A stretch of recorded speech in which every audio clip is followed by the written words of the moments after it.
Welcome to the Travel Business Unpacked, where we break down what it takes to build a thriving travel business. First, here is a message from our team. Happy Travel Advisor Appreciation Week! And now, here's your host, co-founder of Gifted Travel Network and best-selling author, Meredith Calloway. Hello, and welcome to the Travel Business Unpacked podcast. I am your host, Meredith Calloway, and my guest today is basically famous at GTN. um, so Carol McKee of McKee Travel comes with a long list of accolades. She is a Travel MBA alum. She is a GTN mentor, but specifically a business operations mentor. She is a incredibly successful entrepreneur herself prior to starting a travel business. And she is and has been a seven-figure travel entrepreneur for many years. So welcome to the podcast, Carol. Thanks for joining.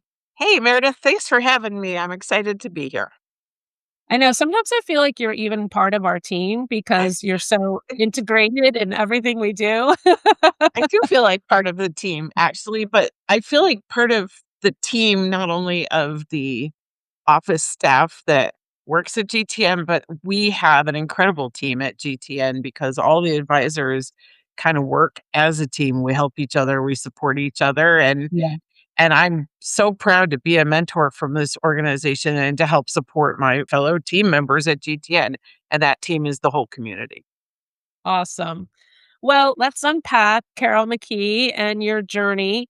So I think the first part I want to ask you about is how did you fall upon the Travel MBA program and make the decision to become a travel entrepreneur or travel advisor? So my husband and I had owned a disaster restoration business of which I was the CFO for that company. We started that in 2002, and we had bootstrapped up the company to be a profitable multi-million-dollar company.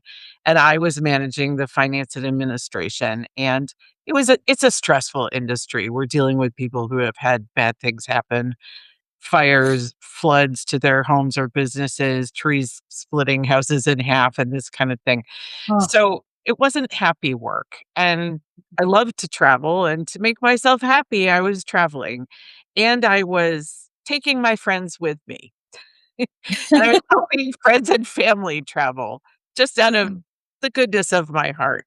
And so I took a small group on a Baltic Sea cruise in the spring of 2016. And I got talking to one of the cruise employees who said, "Oh, so you're a travel advisor, right?" And I was like, "No, I just book travel for friends and family." But you're here with a group. And I'm like, "Yeah, it's okay. I enjoy traveling with friends and family." And she said, "So you're not making any money doing this?" And I was like, "Yeah, that's true. And it is a bit of work." And she said, "And you have no liability insurance." And I went, "Oh, oh my gosh." I mean, I had been working in the insurance industry in this disaster restoration business, and I saw what happened to people with little or no insurance when there's an insurance problem. And so that startled me. And she said, "You know what? I'm going to connect you with the BDM, the salesperson for my brand in your region where you live." So after the cruise, I connected with this person, and she was like, I think. "What's that?" Yeah. I know who that person is. Yeah, it was Penny. So, she was like, "Well, you know, do you have any experience?" I'm like, "Aside from what I'm doing, no." And she said, "Well, I think you should talk to Gifted Travel Network because they have a good program for people who are new to the industry without background or experience, and they're producing a lot of really good agents. So here's their contact info. Tell them I sent you." And the rest is history. We are so glad to have found you or Thank you. welcome you with open arms. I'm glad to have found you too. And for someone that was new to the industry to come in to the Travel MBA program was exactly what I needed because, although I've been an entrepreneur for a long time and a successful one, successful entrepreneurship starts with a good foundation. not just Absolutely. winging it, which I had been winging it. So the travel industry is so complicated that I really did feel like having this foundation with a travel MBA was really a game changer for me. Yeah. I love that you're saying that because those are the seeds I planted too when I came into the industry and it didn't exist. And so I ultimately found the guidance I needed through mastermind programs. But my biggest frustration when I was in those mastermind programs was that I was the only travel advisor. And you just said it, the travel industry is so different. And so all of the Convoluted and so advising, complex. yeah, it was Yeah. so com and I couldn't apply a lot of the strategies that I was learning to my business. I had to figure out how to, like, take that concept and, like, translate it into the travel industry. Yeah, and I've been So involved in a lot of different industries. So the skills I had developed in the disaster restoration industry as the CFO in collecting money and running an yeah, accounting staff and dealing with insurance companies when we were repairing people's homes and businesses from fire and water damage, those skills didn't really translate yeah, immediately translate in my mind into booking travel and doing happy work. I have been doing unhappy work as my yeah, most recent business. And then the businesses I had been involved in before were also very different industries. So it was super helpful to come into a program that just like kind of helped me understand the yeah, landscape of travel and how things really work because it's very different than booking travel yourself or DIYing absolutely. it for your friends and family. Especially when you're dealing with the luxury or the high net worth client, Right. right? Right, because the level of expectation goes way up when you're dealing with luxury travel, and the Yeah. expectation is that you have to prove that you know what you're doing in a way that makes them feel comfortable. They're willing to spend the money, but they wanna know that they're dealing with expertise. They wanna know they're dealing with expertise, but they also wanna know they're dealing with someone who's connected, who can open doors, Right. that nobody else can open, who can create solutions that who can create experiences that nobody else has access to. Well, and this is absolutely 100% correct, and I think that this is the other real magic of being a member of Gifted Travel Network is that the relationships with the travel suppliers that I have been able to form during my time as a member have been transformational in that when things go sideways or I need something special done because there's a situation, I've got the people to call who know me, who Mhm, know that I'm a respected member of this community, who know mhm. just that the quality of the agents in GTN, advisors in GTN means that I'm not just gratuitously asking for silly things, that and that this Yeah, is important, and I'm able to get things accomplished that surprise and delight my clients, and yeah, that's important stuff. yeah, I agree. And you also hit the nail on the head when you said when you start a business, you absolutely need to lay a good foundation. And I often make the joke about if you're building a home, no one has ever said, "Oh, we're over budget. Let's take it out of the foundation of the house." Right? Like, Yeah, well, my husband is actually a home builder, and so yeah, I let's and I not poop on the foundation. yeah, we don't save money on the foundation. You want a good foundation. And, I'm gonna take the analogy a little further in that when you're building a home, when somebody's building a home, the things that really do matter is the quality of the foundation, the quality of the construction, Yeah. not what colored tile you're putting Yeah. in the bathroom. Okay. Yes. But people who are renovating or building a home, that's what they focus on. And I think, I'm going to circle back to this later in some of our conversation about running a business because sometimes we as travel advisors get too wrapped up in the color of the tile and the pretty Yeah. things Yeah. without really focusing on the foundation of what we need to do to run a successful and profitable business. So a lot of people understand that we have a new to the industry program, our Travel MBA program, but one extra layer that we want everyone to know about is that we are here to support advisors at every single stage of the journey. Right. And that's what our Travel Business University is all about. And you are a mentor in TBU. So I want to give listeners of this podcast a little bit of taste of what TBU is like. So if you are a Gifted Travel Network member, agency owner, and you are in our Accelerate program, which is, for a more advanced stage of the business journey, you get to have access to Carol and her expertise. And specifically, her expertise is fill in the blank for me.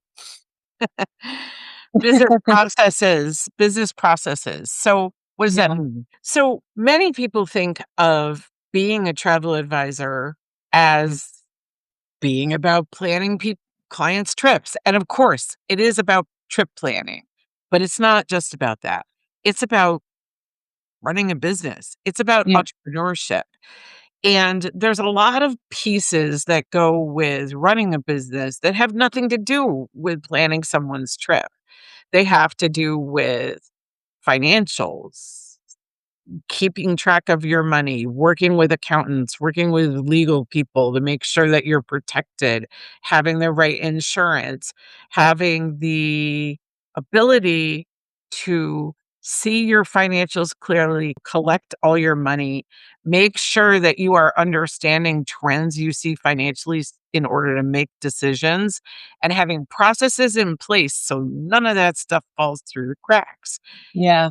And I think this is the biggest mistake I see people making, that they get so wrapped up in the trip planning process, the picking out the pretty tile, that they don't actually functionally pay attention to the important stuff to stay alive as a business.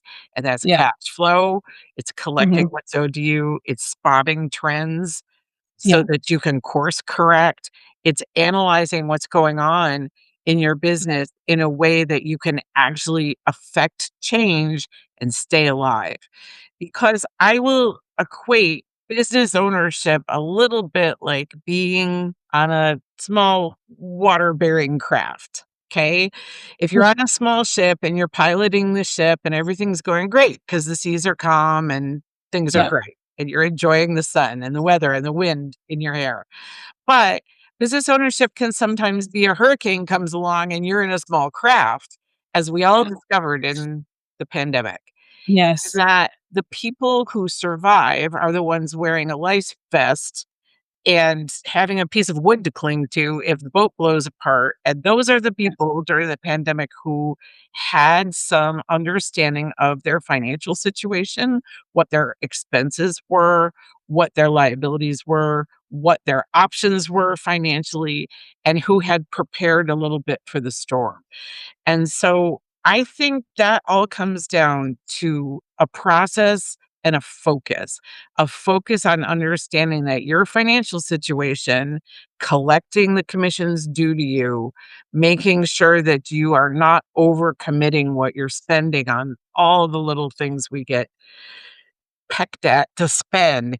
Those things are really important. And this is what it takes to be a successful entrepreneur, is to really have the focus and the process and the methodology for paying attention to this stuff. And that is what I focus on, is trying to teach people, members of GTN, about how to run a successful and profitable business. And so when there's so much talk about training in the travel industry, right? Make sure you're getting the right training, make sure you get the right training. And I know other hosts, every single host is now kind of boasting about the training that they offer and the guidance that they offer. And so many times when you dig into the training, they're all they're talking about is product training. Right. Right, as if this is the only thing that matters. Exactly. I think this is the only thing that matters. And that's why it's so refreshing to have you on the podcast, because I really want people to understand what we are talking about when we're talking about training, and what TBU is about is exactly what you said. TBU is about definitely helping you sell more travel and be a better travel advisor for sure. but it is also there to help you run a successful business selling travel. And one of the biggest blind spots of travel advisors is not understanding how to grow revenues faster than expenses. It's that simple. I mean, that's how you make a profit, is understanding, fundamentally understanding, how am I going to grow my revenues faster than my expenses?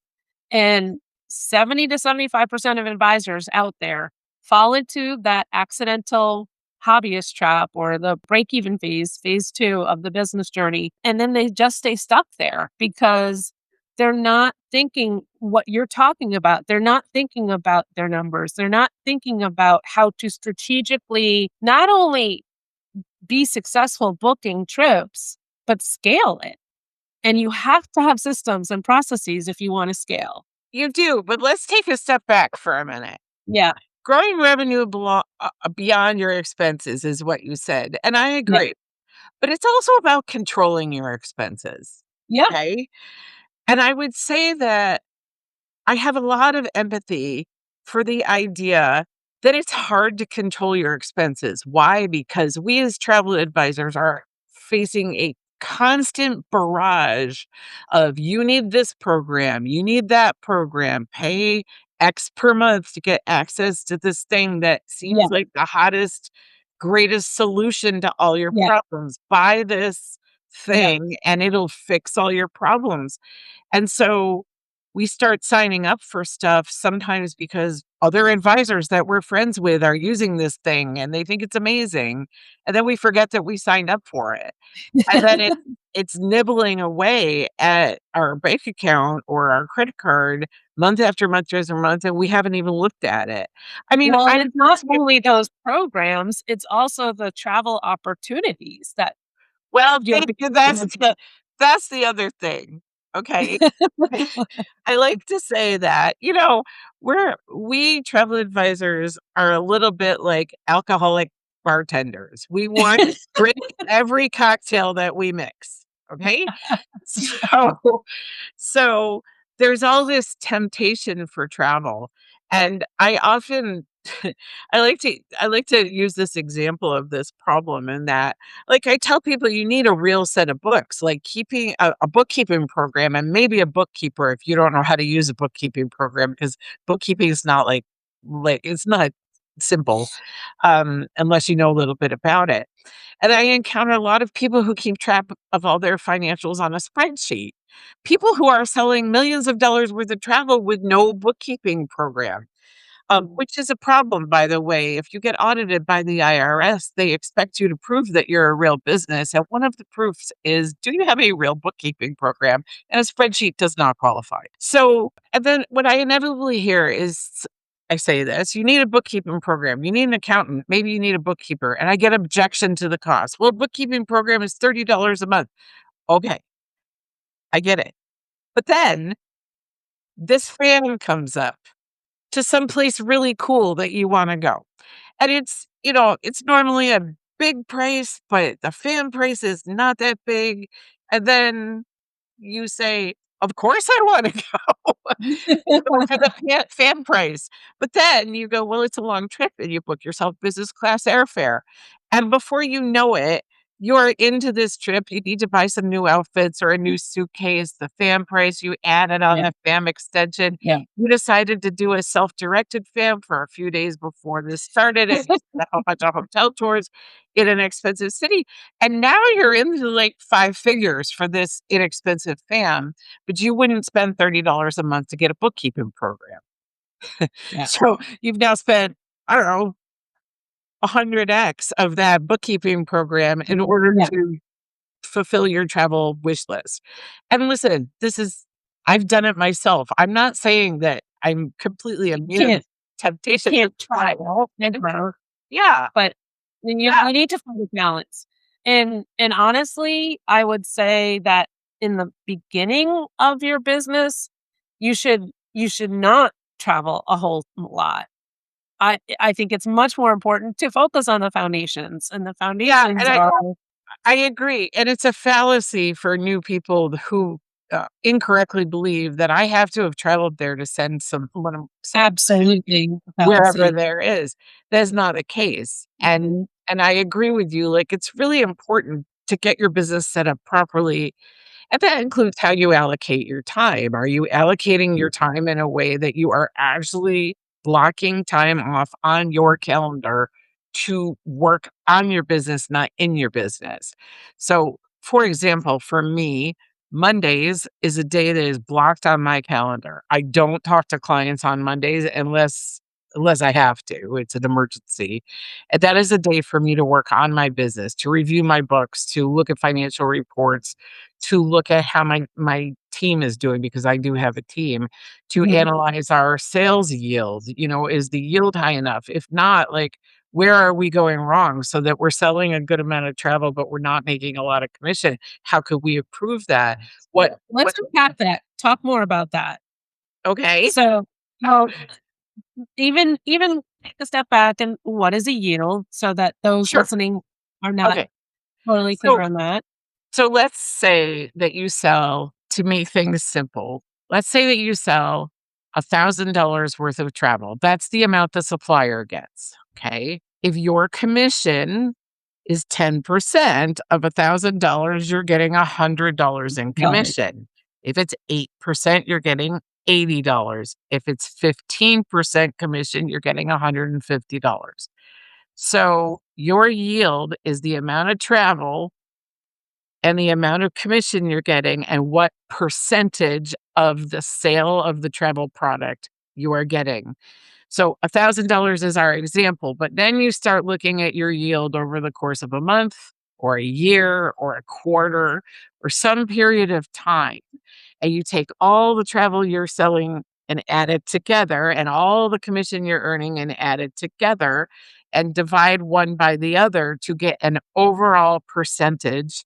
And that is your sales Mhm. yield for that period of Yeah. time. I think that we all, as travel advisors, think our sales yield is a lot higher than it actually turns out to be. Mhm. And so you can, And the reason why is because there's a lot of non-commissionable travel that we sell. right. And much depends on what kind of travel you're selling as to how Yes. big of an impact that has. So, just a couple of examples.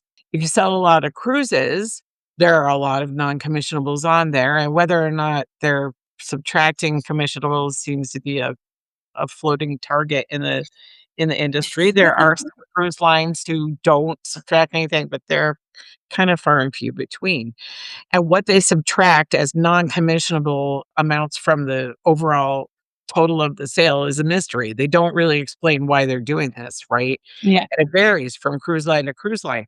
So you could have what looks like a healthy sale, and then by the time they subtract the commissionables and then they apply whatever your commission rate is, you really It aren't doesn't. making that commission rate. So you might be working with a company that says they give you a 15% commission, but then they subtract all the non-commissionables and your commission comes out to be something closer to 12.5, 13%. Right.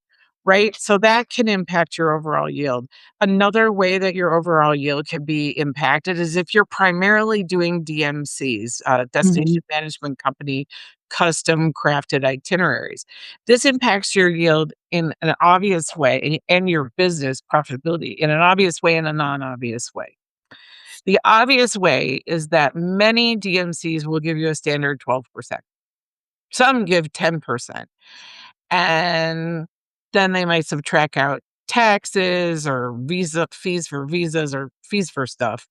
So they in effect are doing a non-commissionable amount yourself. So you're starting at a low bar in the first place, 10 to 12%, and then stuff gets subtracted. Okay. So that's the obvious way that your yield gets lower. But the other thing that happens if that's your primary book of business, in that those trips take a lot of time. So that is a lot of back and forth between you and the client to collect data, you and the DMC to work out the itinerary, back and forth, lots of time, lots of emails, maybe a whole bunch of conversations with these two entities. And so your capacity to take on more business is shrunk down Mhm. by the amount of time. And that impacts your yield insofar as that if you're starting at 12 or 10 or 12% and you only have so much capacity, then you're going to get stuck at 10 or 12% because that's mostly what you're doing. You don't have time for some of the higher yield stuff, which if you use certain cruise lines and you belong to a host agency like Gifted Travel Network that is negotiating good commissions and leveraging the collective sales of our GTN members to get better commissions, then Yeah. you will earn more.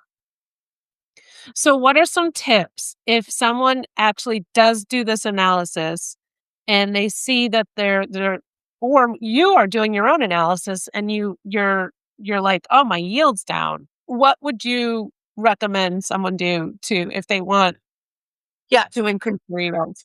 uh, several things. If I'm doing my analysis and I say, wow, my yield is low, then I have to take a step And back what and would go, low be, just to give perspective? well, I think low is, 12% or less. Wow. Okay. You'd be really surprised when you take into this, you might discover that it's like 8%. Yeah. I'll give you an example. If you are selling $1 million in travel and you're making 10%, you're making before all expenses, a Yeah. commission. If Just your average generating. is 10%, you're making $100,000. If it's Yep. 8%, you're making $80,000. That Yep. is a 20. $20,000 difference. That's a Mhm. big deal. That is a big deal. So, There's a lot of money left on the table. yeah. So the scale, in my opinion, is 12% is okay-ish, less than that, not okay-ish. The lower below that it is, the more not okay it is. 15%, if you're making 15%, that's pretty good.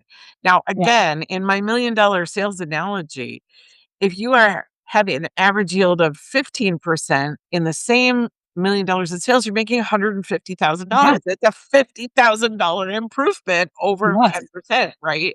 So I think what happens with us as travel advisors is we use a supplier for one of two reasons. Sometimes we use a supplier and we develop a relationship with them. We just love them. We think they're great and our clients love them and the yield is low, the commission percentage is low, but you just have this like personal relationship with the company and you're kind of get in a groove where you don't start to look to see what the alternatives are. The other things that happen is that we start pushing our easy button. We go Mm. back to this company that's low yield over and over because we know how to use the booking engine and it's easy. And yeah, they don't pay very well, but easy, easy, easy, easy, easy. I have templated emails about this. I have lots of clients that have done this. I've written all I need. I wrote an FAQ about doing this thing so Yeah. that when this comes in, I'm like, oh, yeah, I know this fill in the blank doesn't make me much money, but I got other things to do today. And so in both cases, I think it's a mindset thing in that we just get kind of slotted in to whatever it is. Either it's the feel good thing of I love this company and I know they don't pay well, but I love them. They execute great. Or the I'm too busy to deal with finding some better paying alternative that is also great for my client. And this is the filter, by the way, in my opinion. It always has to be client first. Okay. Whatever you're doing has to be the best experience for the client and give them quality and value. So it's never just about how much commission you're making. That's not how we decide what supplier to use. But that being said, if there are multiple suppliers that give the client a good quality experience and you have, let's say you've never used them, but you hear this from your peers, which is it's important to have peers that are sharing what works with them, which is not always the case in every host agency. But if you have other colleagues who in their own travel businesses are using suppliers and happy with them and that you know that the clients are happy and the quality Mhm. experience and you've met maybe the BDM and attended some seminars they're doing about their product, you feel comfortable, then if you have to choose between one of them that pays a higher percentage and one that pays a lower percentage, you really need to look at the higher percentage payment Yeah. because you're a business owner. Mhm. And that's what we do. We look make Right. mon- it's okay to make money. I think as women, we Ugh, somehow think that there's there's something wrong with us making profit. the guilt people feel about making money because a lot of times their clients are family or friends. And the guilt, you're right, it is definitely a woman thing. But I'm sure there are men that are guilty of this too. But but the way I like to look at it, is it a win-win-win? If it's not a win-win-win, win for the partner, win for the client, and win for me as a business owner, then it's a no. But if I can put a W in all three categories, then let's go with that. And putting someone in the hands of a partner that's going to pay 13% instead of 9, and when the 9% partner is offering a similar service is a win for me. And it's still a win for the client. Here's the other thing I'd like to say on this topic, Meredith. Choose your specialties carefully. And if you have a specialty that doesn't pay well, then consider coming up with a new specialty. I love that. Okay? So maybe you're a fan of the Mouse House. Okay? And then you Theme went, parks.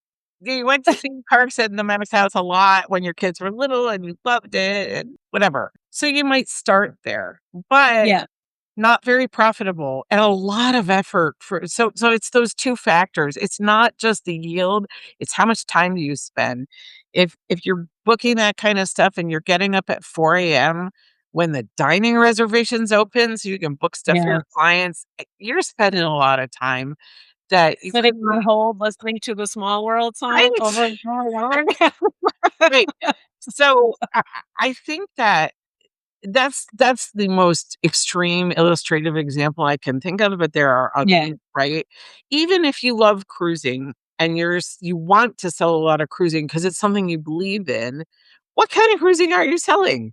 Can you shift from the low cost party animal demographic of stuff to maybe a higher level of luxury cruising or river cruising Yeah. or my specialty, adventure expedition cruising. That's a Yeah. whole different kind of cruising and it pays pretty well because the ticket price is high, right? Mhm. So Yeah. I think that's the other tip I would give is that, and again, you have to I actually love slow that. down, look at what you're selling on a regular basis and ask yourself, how can I make this better? This is really the secret of being an entrepreneur. Entrepreneurs, successful ones, never just rest on their laurels. They just Right. go, how can I make this better? How can I make more money? How can I be Right. efficient? How can I trim down my expenses? Yeah, I could go on. I love all that. I love the advice about, like, if your specialty is low yielding, think about another specialty. I totally agree with that. I mean, as long as I've been coaching, I have coaching clients come to me saying, "I wanna sell, like, solo trips for women." And as wonderful a concept as that is, it's low yielding. We have one person going,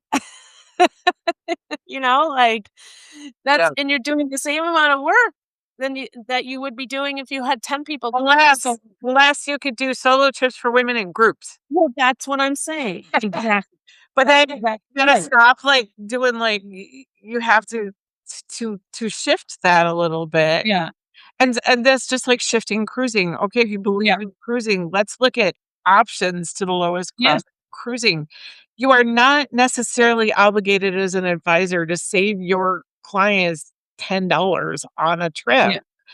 I think this is another mindset problem that we get into as business owners because we feel guilty about making money. We think that it's without a client saying, I want the lowest cost thing possible. We just think that giving them the lowest cost thing possible is part of our job. And you know what? People don't necessarily want that. Yeah. If they Yeah. wanted the lowest cost thing possible, they can just go to the internet and do that themselves. That's not why they're coming to you, but this is a mental trap we fall into, I think. Absolutely. Yeah. Hey, Travel Business Unpacked listeners. Did you know that advisors who host with GTN don't just get a host? They get meaningful business education and guidance as part of their membership. Now, for the first time ever, we're opening that door to everyone on June 16th and 17th. Travel Business University Live is a 2-day virtual event where we will demystify the path to a profitable luxury travel business, and it's your chance to get a taste. Get your ticket today and use promo code PODCAST to lock in your early bird pricing. Go to giftedtravelnetwork.com/event. So you mentioned a little bit ago that you have a team. Yeah. I want to talk a little bit about that process and building a team. And because I think there are a lot of people who want to build a team, but they are flying blind when doing it. Mm. So what are some tips you would offer to someone who's thinking about building a team? Well, I think we could do a whole episode on this, Meredith. I'm going to take this brief. First of all, you have to know where you stand financially before you start building a team, no matter what structure you give to building your team. So key. That is such a key point. If you are going to scale, you better know what your expenses are now before you scale, what your income is, what your cash flow projection is, which is to say, do you know how much money is coming in over the successive 3, 6, 9, Yeah. 12 months? Yeah. Do you have a good sense of where your book of business stands in so far as a whole lot of factors that are you going to continue having this business in the future? I'll give you just one example. Is your book of business aging out? Do you have a book of business with people who are getting to a stage where they might not travel as much as they used to in coming years because they're getting older? There's an example, right? So you have to have a solid grasp on where you stand today. If where you stand today is, I am so darn busy that I need a team because I can't handle everything I've got on my plate, that's not a great place to start. Because why are you so busy? That's my first question. Are you so busy because you're doing almost exclusively these handcrafted custom itinerary, see fully independent travel, lots of back and forth with the client and the supplier partner things? If you are, the way that you might scale and do more business is to contain that and to start selling easier to sell stuff. Because, like, for example, if you're doing a lot of that and zero cruise selling, cruises are pretty easy. And I Yeah, think they easy are. insofar as you're not planning an itinerary. You are Yeah. literally matching a client to a cruise line and then helping them choose a cabin and then helping them be ready to go. Yeah. Done. Right? Mhm. And cruising, adding that into the mix. Same goes for tour partners. Okay. Pre-planned itineraries and small group tours can be luxury.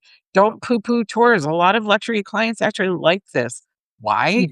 Because I've been married 40 years to my husband and I love him. But, when we travel together, we already spend a lot of time together. It's just nice to talk to other people and to make new Yeah. friends, and you get that when you're on Yeah. a small group tour or an expedition cruise, right? Yeah. So don't dismiss that stuff. So your first "I want to scale" thought, if you think you want to scale because you're too busy and you need to pass off some of this business to someone, that's the first thing I would say is just look at your own situation. And then the next thing is you absolutely, before you scale in any way, you need a good grip on your business processes, your finance, and your brand. Like, what's your brand? What is your brand about? Do you have brand documents that could give guidance to someone who joins your team? This is who we are. This is how I expect you to be part of the team and live the brand in your interactions with the clients. And these are the guidelines. And if you're not comfortable with that, then you're not the right person for the team. So Yeah. those are all my brief tips on. I love it. Like I said, I think we Oh, could yeah. talk a lot more about this. Maybe We we should. definitely can. So, on the topic of scaling, I know that you're a massive proponent of a good CRM Oh, yeah. to Oh, no, help. that's not the scaling. That's running a business. So talk to me about, what are the foundations one needs to be properly scaling their business? And like With a and how CRM, you mean what kind of yeah. CRM foundations? Well, first of all, you have to have one. Do you have a preference? Are you allowed to have a preference on which one you like best or So I've been a member of Travel Joy since they were beta. I was a beta tester. And in fact, one of my talents that I share as a mentor is I am heavily into technology.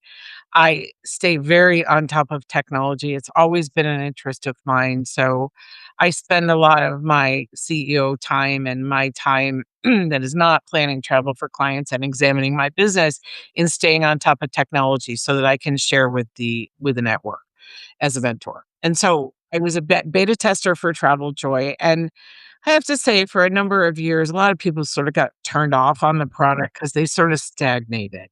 But then in late 24, I think they got some venture capital funding or some private equity funding, and they kind of greatly expand. And now they're making all kinds of improvements that a lot of us had asked for years. But listen, you don't have to use that one. Just Yeah. pick one. And a Yeah. lot of people love Turn, and that's great. And that's a company that's showed a tremendous amount of chutzpah over the last few years and grown. And if that's your CRM, great. Mhm. But here's the advice: learn your CRM and use it Mhm. fully. Yeah. Use it fully. I'll give you an example in my CRM because and now it's on my desktop, so I'm going to open it. Okay. My CRM and most travel related CRMs have kind of the same quality, but a lot of people don't use them. So here's the features in my CRM that I think are essential. A, document everything in the client's trip. That means use the ability to communicate with the client, and in my CRM I can see whether or not they're opening both my emails and the attachments. Use that as how you communicate with a client. Use it as the place to put the files associated with the client. I mean the confirmations from the travel company. I mean payment confirmations. I mean, if you're communicating in your regular email, print that as a PDF, print a long conversation as a PDF, and put it in there as a file.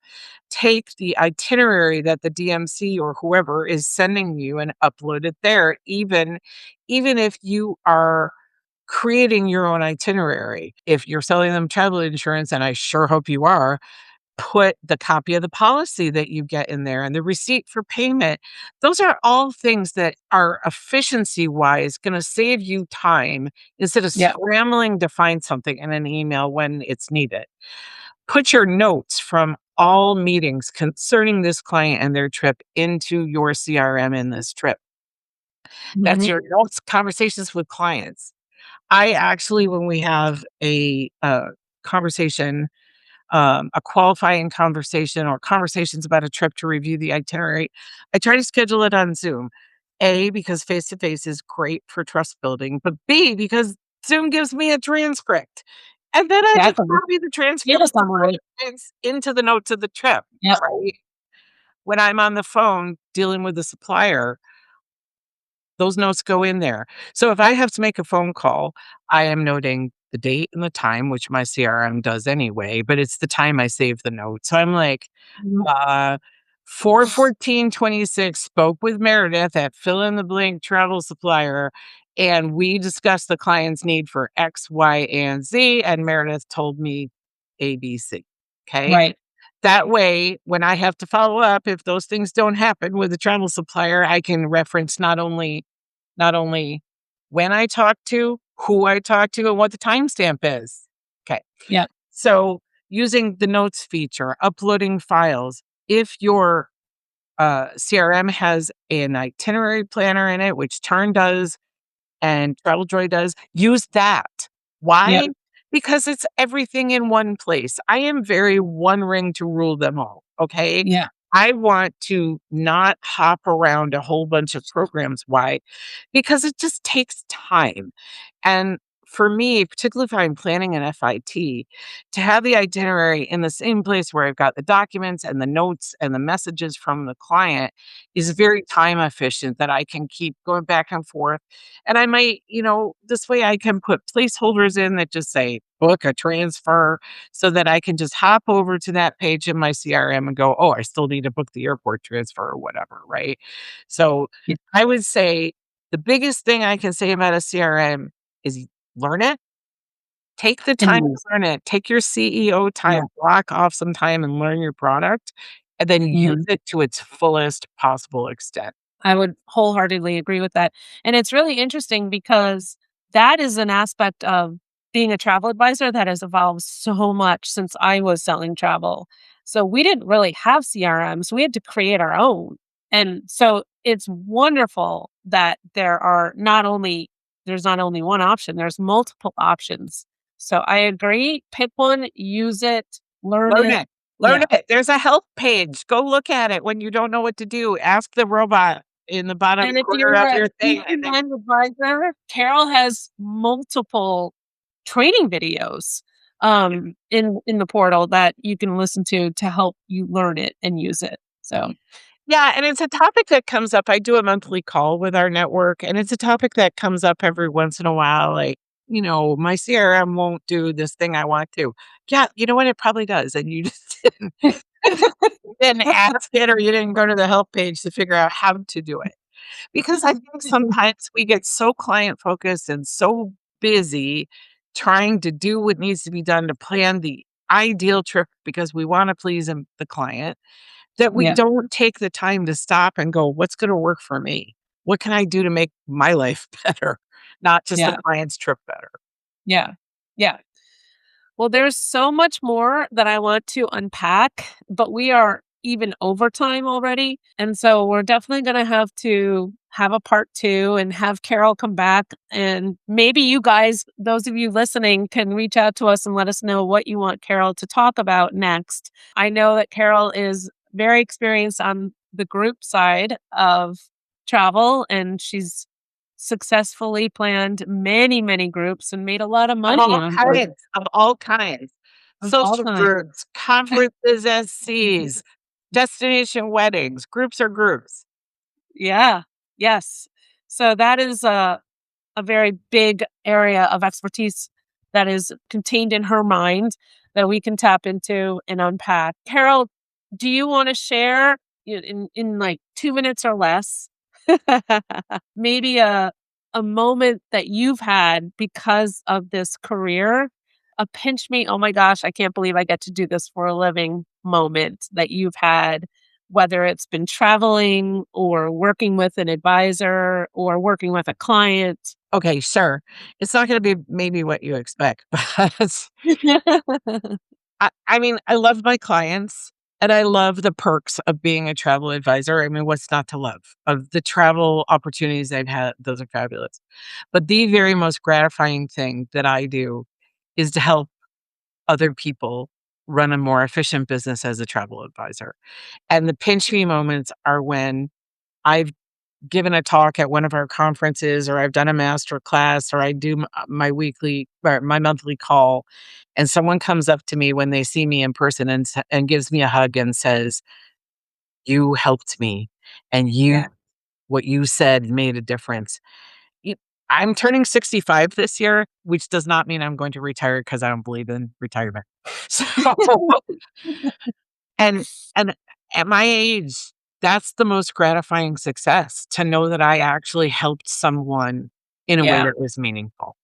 Yeah, I love that answer. We're so lucky to have you. I'm lucky to be here. And our advisors are lucky to have you Well, because I'm it's lucky to have them because I get a lot out of not yeah, only the gratification, but the support and, when I need something, then when I need something, because I still do, still don't always have all the answers. The community is so yeah, supportive, and that's the important thing to me. yeah. Yep, absolutely. Well, thank you so much for For having me. all of the wisdom today and all of the tips and all of the, unsolicited advice. No, you solicited it. I solicited and I can't wait to have you back on for some more unsolicited advice or advice Solicited solicited advice. advice. All right, Meredith, we'll have to get some dates on the calendar and talk again soon.